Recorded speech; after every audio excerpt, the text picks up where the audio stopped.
일부 똑같지 않은 인터뷰, 더불어민주당 광주 북구갑 정준호 국회의원 전화로 연결하겠습니다. 안녕하십니까?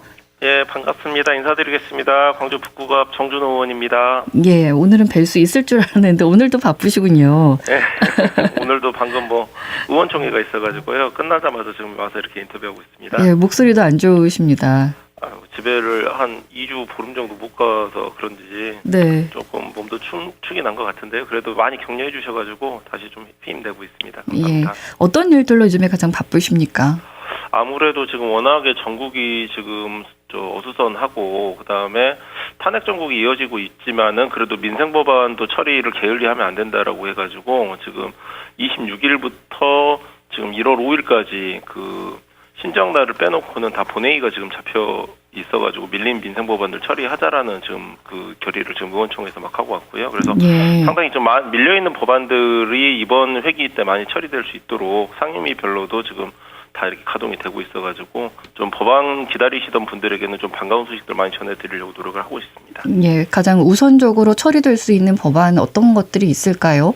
예, 지금 저희가 오늘 저희 상임위에서 이제 다뤄졌던 법안은 공공주택 특별법체가 이제 발의한 법안인데요. 예. 공공주택 비율이 지금 50%로 지금 상한이 돼 있는데 지금 현재로 보면은 공공주택 비율이 절반만 있는 거는 좀 너무 그 특지에서 낮은 것 같아가지고 그 부분을 한 70%까지 상향시켜 보자 이런 법안도 오늘 좀 상임위에서 다뤄준 게 있고 그래서 여러 가지로 저희가 이제 국토교통위원회에 있지만은 관련된 법안들을 지금 많이 좀 처리를 하고 있습니다. 예, 지금 정준호 의원께서 속해 있는 상임위가 국토교통입니다. 예, 그래서 이제 그와 관련돼 있는 이야기도 조금 해주셨고, 근데 반가운 소식도 좀 있네요. 더불어민주당 국정감사 우수 의원으로 선정이 되셨습니다. 축하드립니다. 제가 이제 국회의원 되고 나서 좀 놀랬던 부분이 국정감사 기간에 우리 언론 매체에서 이 국정감사 그 상임위별로 평가하는 이 시스템이 굉장히 잘 돼 있으시더라고요. 그래서 그 국정감사 상임위가 열리면 그 다음날 바로 이렇게 평가가 올라오는 걸 보고 저도 깜짝 놀랐었는데 네. 저에 대해서는 언론 매체에서 가장 많이 이렇게 다뤄졌던 평가가 합리적 의혹 제기를 연속적으로 잘했고 특히 국토교통위 내부에서는 윤석열 정권 대통령실 이전과 관련된 국토교통부의 좀 뭔가 그런 비리라든지 합리적 문제 제기를 야당에서 유일하게 좀 발굴해서 내세우는 야당의 선봉장 이런 표현들을 좀 과분하게 해주셔가지고 제가 감사한 마음을 받고 있었기 때문에요. 아무래도 국토교통위원회에서 지금 대통령실 이전과 관련돼서 그 어린이 정원 사업 같은 경우에 있어서는 한 번도 언론에서 다뤄지지 않았던 부분들이었는데 이런 잘못된 사업이나 특혜국들을 이제 단독으로 발굴을 해가지고 저희가 이제 국감에서 지적을 하다 보니까 이런 부분들이 지금 원내에서도 좋은 평가를 받아서 국정감사 우수원으로 이제 선정이 된 것 같습니다. 예. 앞으로도 열심히 하겠습니다. 아이고, 노력해 주셔서 감사하고 어디서도 다뤄지지 않은 내용을 찾기는 쉽지 않을 텐데 얼만큼 준비를 많이 하셨던 겁니까? 저희 아무래도 이제 보좌진들이 몇 달에 걸쳐가지고 정말 저도 깜짝 놀랐는데 저도 이제 법조위원이기 때문에 사실에 근거하지 않으면 의혹 제기는 해서는 안 된다라는 좀 원칙은 있는데 네. 저희 보좌관님들이나 보좌진들이 정말 이게 한번 물면 놓지를 않으시는 분들인 것 같아요. 그래가지고 그런 게 좀 아무래도 합이 잘 맞아가지고 좀 아이템 발굴을 해내기가 쉽지는 않은데 이번에 좋은 성과를 얻었던 것 같습니다. 네, 이번에 비상계엄 때도 보좌진의 역할이 컸다는 예. 언론 보도도 많았는데 또 그 공을 보좌진으로 돌리시는군요. 그 내용 중에 하나 좀 살펴보겠습니다. 대통령 관저 한옥 정자 불법 증축 의혹과 관련한 편법적인 행정 절차라는 내용이 있는데 이 내용을 좀 더 구체적으로 설명해 주시겠습니까? 이게 이제 한 두세 가지가 문제가 되는데요. 저희도 깜짝 놀랐었는데 이제 한남동 관저 같은 경우에는 이제 국가보안시설 1급 시설로 분류가 돼가지고 자료 접근 자체가 굉장히 어렵습니다. 어려운데 네. 저희가 이제 국토교통위원회다 보니까 그 국토 인허가 증축 허가와 관련된 내용을 저희가 이제 살펴보니까 한남동 관저에 이제 정자가 그 비엔날레 작품 출품됐던 정자가 지금 그 조성이 돼 있는데 착공 신고일이 5월 27일이고 착공 허가일이 이제 5월 29일로 돼 있어서 예. 증축 공사를 5월 29일 날 지금 시작을 해야 되는 게 맞는데 그 5월 29일은 공교롭게도 당일이 그 아랍에미레이트 대통령이 우리나라를 방문을 해서 그 한남동 관저에서 정자 앞에서 사진을 찍었던 날이에요. 그래서 네. 아니 어떻게 이게 하루 만에 이게 증축이 완료가 돼가지고 이게 국빈 행사까지 치를 수가 있냐.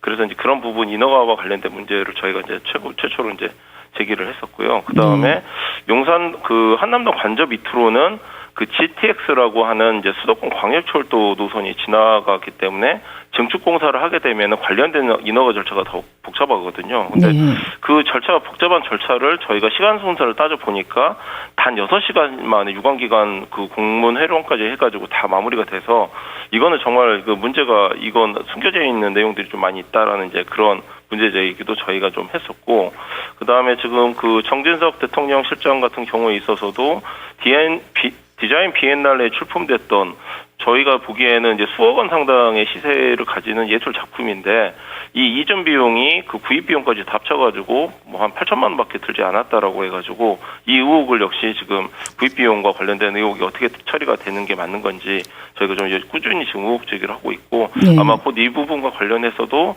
뭐 기부금법 위반이라든지 이런 명목으로 저희가 아마 지금 청취자분들에게 저희가 좀 더 내용을 설명을 드릴 수가 있을 것 같습니다.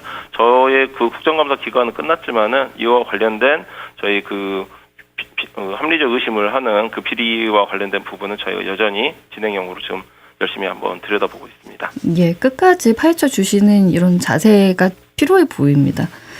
예. 그리고 사회 경제적으로 큰 문제였었죠. 주택 도시 보증공사의 전세 사기 대응 부실, 서민 주거 안전 대책의 필요성과 함께 임차인 보호를 위한 제도 개선도 제안하셨지 않습니까? 예. 오늘 오전에도 저희가 이제 상임위 전체 회의가 있으면서 이 전세 사기와 관련된 보고를 별도로 다시 한번 또 받고 있었는데요. 네. 지금 22대 국회 들어와가지고 초창기부터 가장 핫했던 이슈가 이거였습니다. 그래서 전세 사기 피해자들이 워낙에 이제 전국적으로 광범위하기 때문에 이분들을 실질적으로 좀 구원할 이제 대책이 필요한데 그 정부와 피해자들 사이에 있어서도 항상 불만인 부분이 이 피해자 구제 자금 그 재원을 마련하는 부분이 이제 굉장히 좀 핫하고 재원이 많이 마련돼야지 그만큼 피해자 구제가 실질적으로 되는 그런 구조였었는데 저희가 그 허그라고 하죠. 그 보증재단에 그 든든 전세 제도가 있었는데 그 필요 이상으로 낙찰 대금을 높게 지불을 하고 낙찰을 받는 경우가 있어서 이 돈을 좀 아껴가지고 차라리 전세 자금 그 피해자분들에게 좀 구제를 해주라라는 그런 지적도 저희가 이제 국정감사에서 이제 단독으로 좀 지적을 했었고요. 그다음에 뉴스에서 보도가 많이 나오고 있지만은 그 공인중개사들의 이렇게 그 전세 사기와 관련된 그 전세 물건에 대한 설명 의무를 좀 대폭 강화하고 특히 뭐 이제 신탁 전세 같은 경우가 좀 악성 사기로 좀 유명한데 그런 부분과 관련해 가지고 설명 의무를 더 강화하는 그런 여러 가지 실질적인 저희가 방안을 좀 내세우고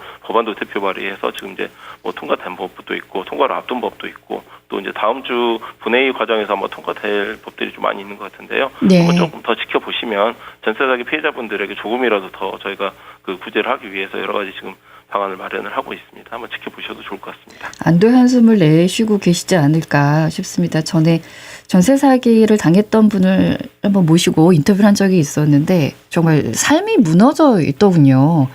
진짜 그 젊으신 뭐 대학생 피해자들도 많고요. 그 신혼부부 피해자분들도 많은데 이제 막 사회생활을 첫걸음을 내딛는 분들에게는 전세보증금이 거의 전 재산이나 마찬가지거든요. 그래서 저희 상임위에서도 증인으로 참고인으로 나오셔가지고 뭐 눈물도 흘리시고 하시는 분들 보면서 정말 이 부동산 문제야말로 대표적인 서민 문제라는 걸 저도 다시 한번 좀 체감을 하게 된 계기가 됐었습니다. 예.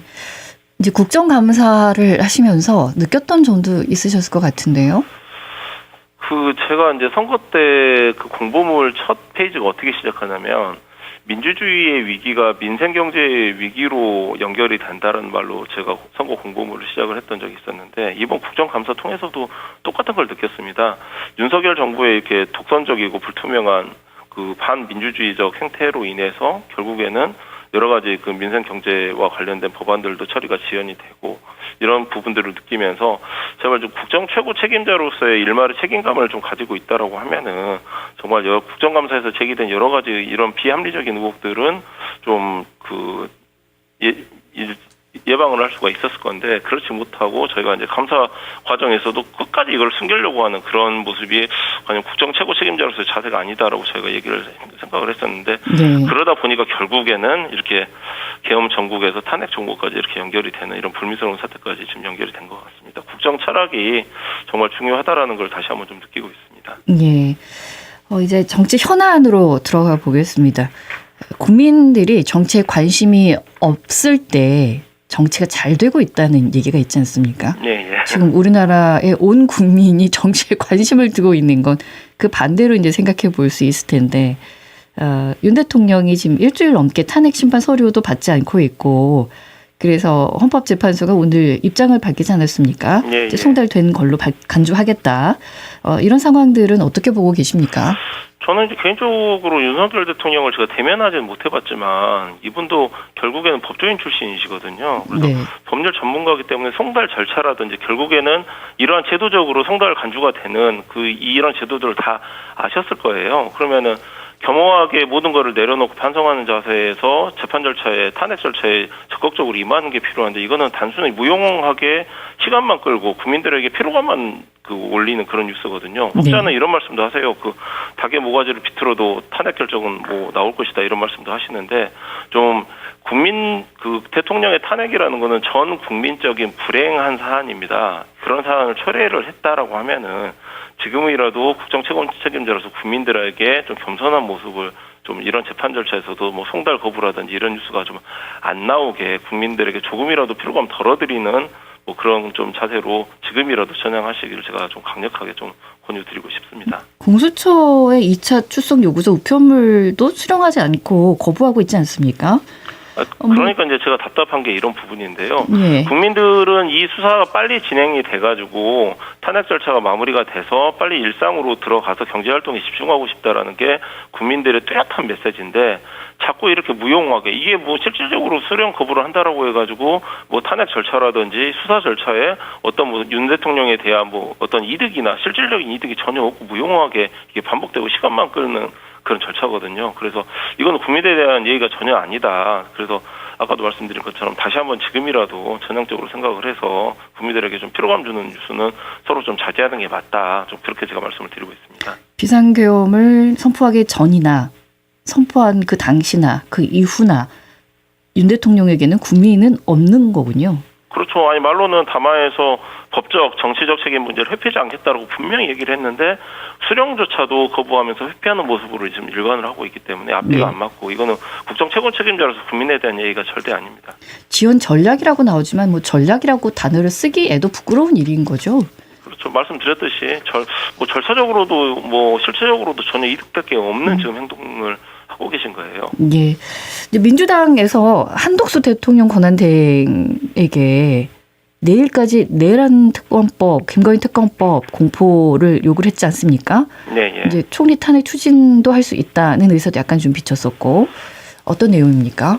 지금 이제 이거는 좀 두 가지로 분리해서 보실 수가 있는데요. 지금 한덕수 지금 권한대행 같은 경우에 있어서는 비상계엄 선포를 위했던 국무회의 참석자 중에 한 분이시잖아요. 그래서 네.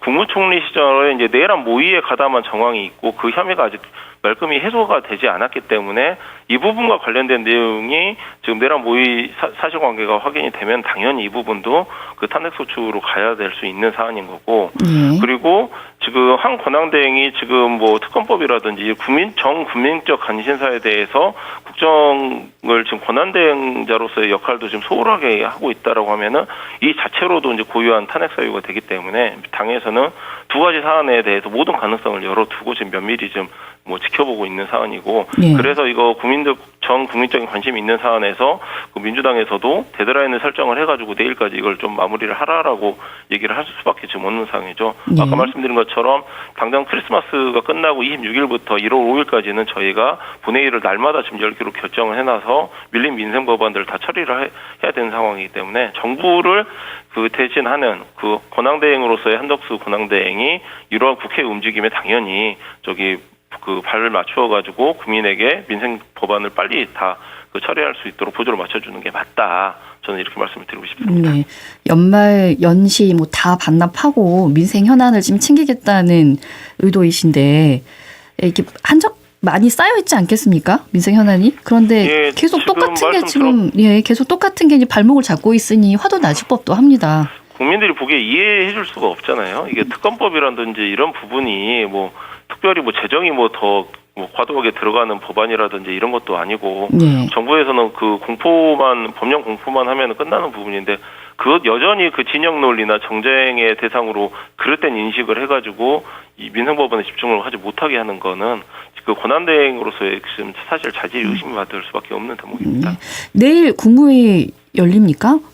네, 화요일마다 이제 국무회의가 열리니까 그래서 내일 처리가 되는지를 저희가 이제 지켜보고 있고요. 아마 내일 오후에 저희가 의원총회를 지금 다시 또 하기로 했는데 그 국무회의 오전 결과에 따라 가지고 의원총회에서 비상 지금 대응을 하고 있어서 긴밀하게 아마 저 당에서는 대처 방안이 나올 걸로 저희가 지금 예상을 하고 있습니다. 일단은 지금 거부권 행사할 수 있는 기간이 1월 1일까지. 네, 12월 31일 자정까지로 생각하시면 됩니다. 네, 네. 이제 만약에 한덕수 권한대행에 대한 탄핵 절차가 들어간다면 몇 표가 넘어야 되냐 이걸 가지고도 또 이야기가 여럿 있습니다. 예, 여러 가지가 있는데 오늘 이제 그 일부에서 보도가 나오기도 했는데요. 국회 내에 이제 입법조서처가 있는데 거기서 이제 유권해서로 이걸 자체적으로 좀 했는데 그 국무총리로서의 지위에 주목을 해가지고 151명을 이제 그 정족수로 지금 해석한 내용이 나와 있고 그 부분이 오늘 이제 좀 언론 보도가 되기도 해가지고요. 이런 부분들은 시간이 지날수록 뭐 논란이 커지는 부분이 아니라 국무총리 지위에서 151표의 정족수로 탄핵 가결이 가능하다는 쪽으로 아마 뜻이 모아지는 그런 구조로 저희는 예상을 하고 있기 때문에요. 이거는 저는 그다지 크게 뭐 논란이 될 거라고 보고 있지는 않습니다. 네, 이게 어디에 구체적으로 명기돼 있거나 이러진 않는군요. 이제 권한대행에 대한 탄핵 자체가 이제 사상 초유일 수 있기 때문에 이제 논란이 있는 건데요. 이런 부분은 이제 그 권한대행이라 그래서 국무총리로서의 지위가 대통령으로 승격이 되는 게 아니라 고리 상태인 대통령 자리를 권한을 말 그대로 대리인으로서 대행하는 부분이기 때문에 신분으로서의 지위는 바뀌지가 않는 게 자연스러운 해석이고요. 그래서 이런 부분에 대해서는 뭐 한덕수 총리나 국민의힘 쪽에서 본인들의 유리한 지금 해석을 지금 주장을 하고 계신 거지 일방적인 주장이다라고 제가 청취자분들에게 좀 설명을 좀 드릴 수도 있을 것 같습니다. 예. 헌법재판관의 이제 수를 가지고 이제 9명을 채워야 하기 때문에 후보자들의 인사청문회도 이제 오늘 진행 끝났습니까? 아니면 내일까지 마무리됩니다. 계속 진행이 되고 있는 중이고. 네. 근데 여당은 참여를 하지 않았군요. 네, 그러니까 참 저희가 수권정당이라는 표현을 쓰는데요. 수권정당이라는 부분이 대통령 선거에서 이기기만 하면 자동적으로 인정이 되는 개념이 아니라 책임감이 있는 국정의 파트너로서 한 축을 담당을 해야 비로소 수권정당으로서 인정을 받을 수가 있는데 지금 국민의힘 입장을 보면은 저희도 굉장히 좀 안타깝습니다. 상임위 같은 경우 오늘 뭐 국토위 상임위는 뭐 정쟁이 비교적 적은 상임위여서 그런지 몰라도 그 국민의힘 의원들이 이제 상임위에는 참석을 하시긴 하셨지만은 정말 전 국민적인 그 관심사 그리고 어떻게 보면 지금 전 세계 외신까지도 지금 온 주목을 지금 받고 있는 사안이기 때문에 제발 좀 회피하지 마시고 당당히 맞서고 국민적 선택을 그래야 다음 선거에서도 표를 달라라고 얘기를 할 수 있는 그 전제 조건이 성립이 된다. 좀 안타까운 마음이라도 제가 그렇게 좀 말씀을 드려보고 싶습니다. 마은혁 정계선 두 헌법재판관 후보자는 이제 어떻게 되겠습니까? 뭐 이제 그 큰 무리 없이 이제 인준 절차, 이제 임명 절차만 남겨두고 이제 진행이 될 거, 추천은 진행이 될 것 같고요.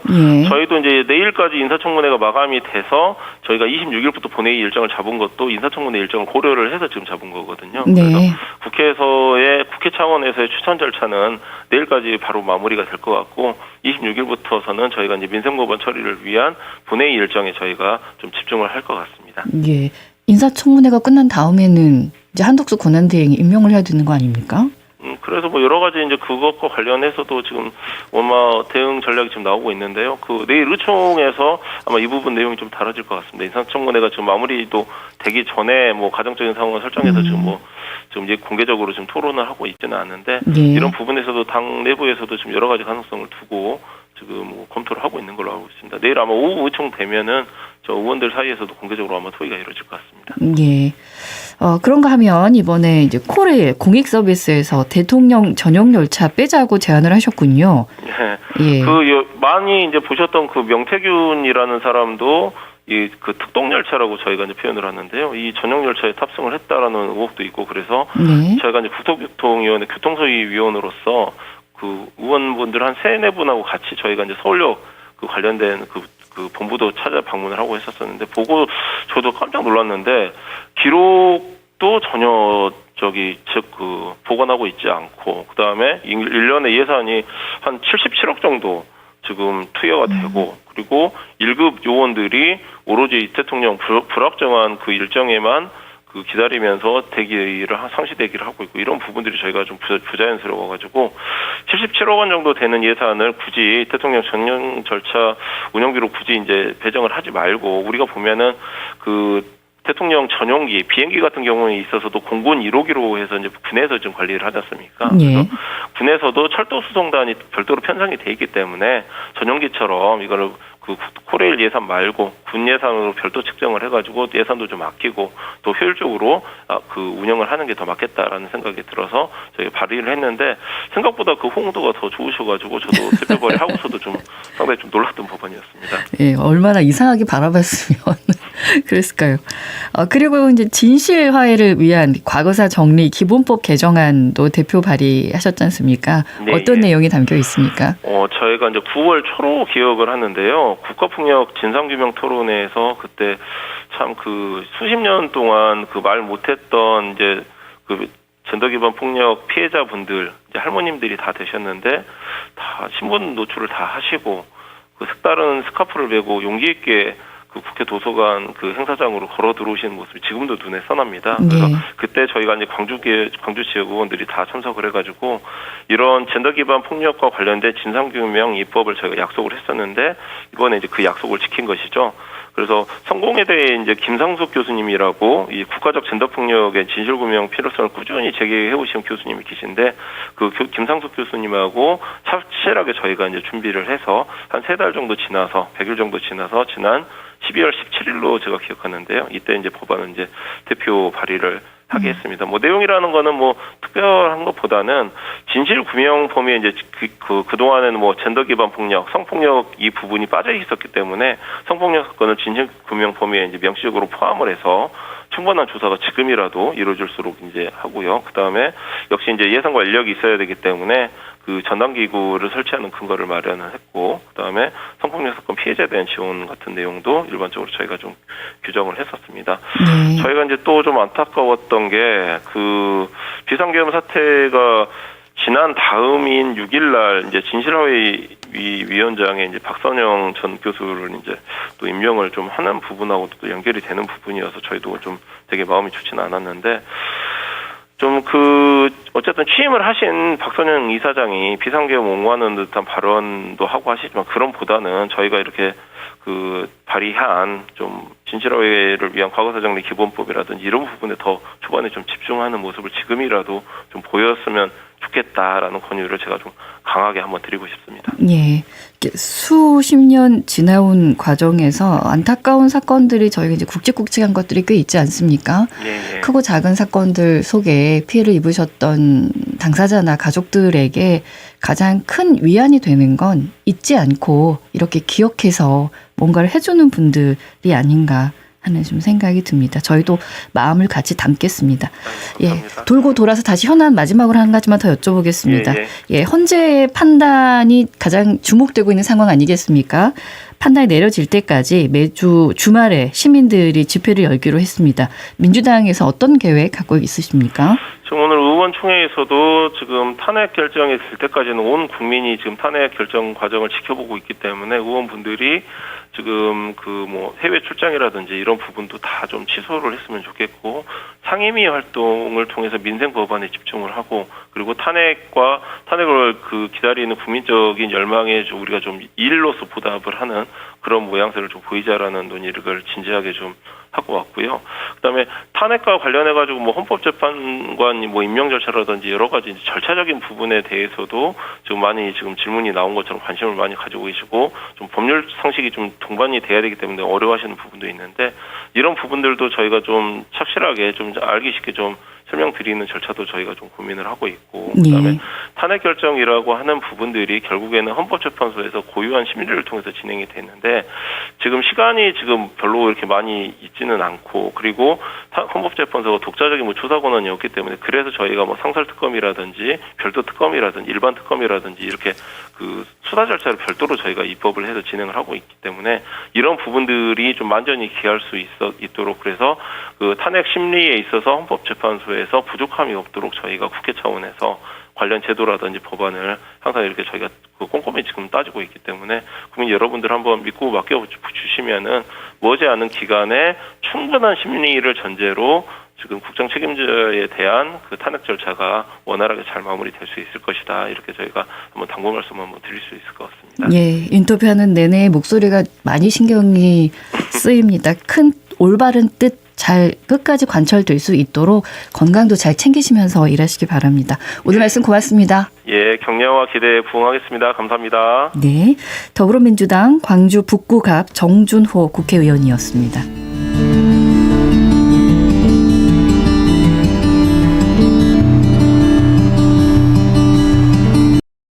언제 어디서나 내 손 안의 뉴스 광주 MBC 뉴스 유튜브 구독으로 함께하세요.